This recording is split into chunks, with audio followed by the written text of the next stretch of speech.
दीपदान करने का सही विधि क्या है? क्योंकि यमदेव को हम प्रसन्न करने के लिए यम का दिया ज़रूर जलाते हैं, जो कि दीपावली से 2 दिन पूर्व धनतेरस को हम यम का दिया जलाते हैं, या तो फिर नरक चतुर्दशी को यम का दिया जलाया जाता है। अधिकतर घरों में यम का दिया जलता है, और जिन्हें नहीं जानकारी है उन्हें भी यम का दिया ज़रूर जलानी चाहिए, क्योंकि ये परंपरा सालों से चली आ रही है। यम का दिया क्यों जलाया जाता है, इसकी सही विधि क्या है, आइए हम अपने वीडियो में आपके साथ शेयर करते हैं। तो आप मेरे वीडियो में अंत तक जरूर बने रहें, जिससे आपको संपूर्ण जानकारी मिल सके। कि यम का जो दिया होता है, एक मिट्टी का दिया आप ले सकते हैं। पुराने दिए में भी यम का दीप जलाया जाता है। अगर आपके पास पुराना दिया नहीं है तो आप आटे का दिया भी बना सकते हैं, वो भी शुभ माना जाता है। क्योंकि यम देव को हम प्रसन्न करने के लिए, उनसे प्रार्थना करने के लिए उनके लिए एक दिया जरूर जलाते हैं, जो कि हम धनतेरस के दिन शाम को, रात को ही जलाते हैं। क्योंकि दीपदान जो होता है वो अंधेरे में ही होता है, या तो फिर नरक चतुर्दशी को जलाते हैं। तो आप एक दिया ले ले, जिसमें कि आप बाती लंबी वाली ले, गोल बाती नहीं लगाई जाती है,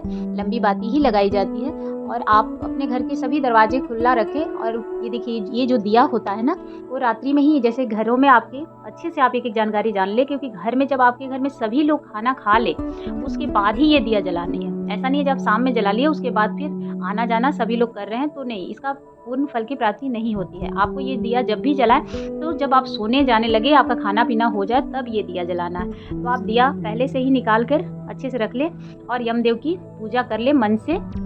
उसके बाद आपके घर में सभी लोग खा ले, सब काम हो जाए, उसके बाद आप बाहर अपने जो मेन डोर है वहाँ पे आपको जलानी है। घर के अगर कोई बड़ा बुजुर्ग है तो वो जला सकते हैं, अगर नहीं है तो आप खुद जला ले, क्योंकि इसमें कोई दिक्कत की बात नहीं है, इसमें कोई डर भी नहीं है। आप खुद भी जला सकते हैं, कोई बड़ा है तो भी जला सकते हैं, अगर नहीं है तो आप खुद जलाएं। और बाहर आप अपने घर के सभी परिवार के लिए यमदेव से प्रार्थना करें, और दक्षिण मुँहे ये जलाना है आपको।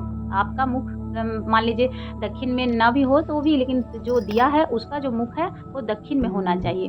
तो आप पहले दिया को जलाए रख कर, उसके बाद वहाँ अनाज की ढेरी जो रहता है उस पर रखना है आपको। कोई भी अनाज ले ले, जौ बाजरा, चाहे फिर आपको गेहूँ मिल जाए, चावल मिल जाए, कोई भी अनाज लेकर आप उसके ऊपर ही रखें। 1 रुपया का सिक्का रख दे और यमदेव को टीका लगा के उनसे प्रार्थना करें कि आप मेरे घर में सालों भर मेरे घर के लोगों की रक्षा करें, अकाल मृत्यु से हमें बचाए। क्योंकि देखिए, मृत्यु तो अटल है, लेकिन जो मतलब बिना बुलाए आए उससे बचाव करते हैं यमदेव, इसलिए यम का दिया हम निकालते हैं। तो आप दरवाजे पे जला दें, ऐसा कोशिश करें। जो थोड़ा बड़ा हो तो और अच्छी बात है, क्योंकि अगर रात भर जलेगी तो आपके घर की रात भर सुरक्षा होगी, सालों भर आपके परिवार पे यमदेव की कृपा बनी रहती है, जिससे धन संपदा के भंडार भी भरते हैं और घर में सालों भर सुख शांति रहती है, डर नहीं रहता, अकाल मृत्यु का डर नहीं रहता। लंबी आयु की हमें प्रार्थना करनी चाहिए यमदेव से। तो आप इस प्रकार से दिया जलानी है। उसके बाद फिर आप वही छेदे पानी गिरा दे और आप घर के अंदर आ जाए।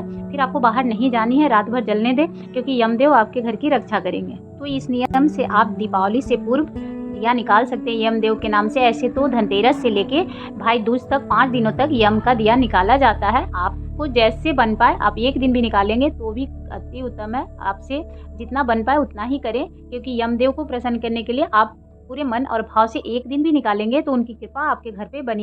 बात की विशेष ध्यान रखें कि जब भी दिया निकाले सरसों के तेल का ही निकाले, क्योंकि यमदेव जो हैं वो मृत्यु के देवता हैं, इसलिए उन्हें सरसों के तेल का ही दिया जलाया जाता है।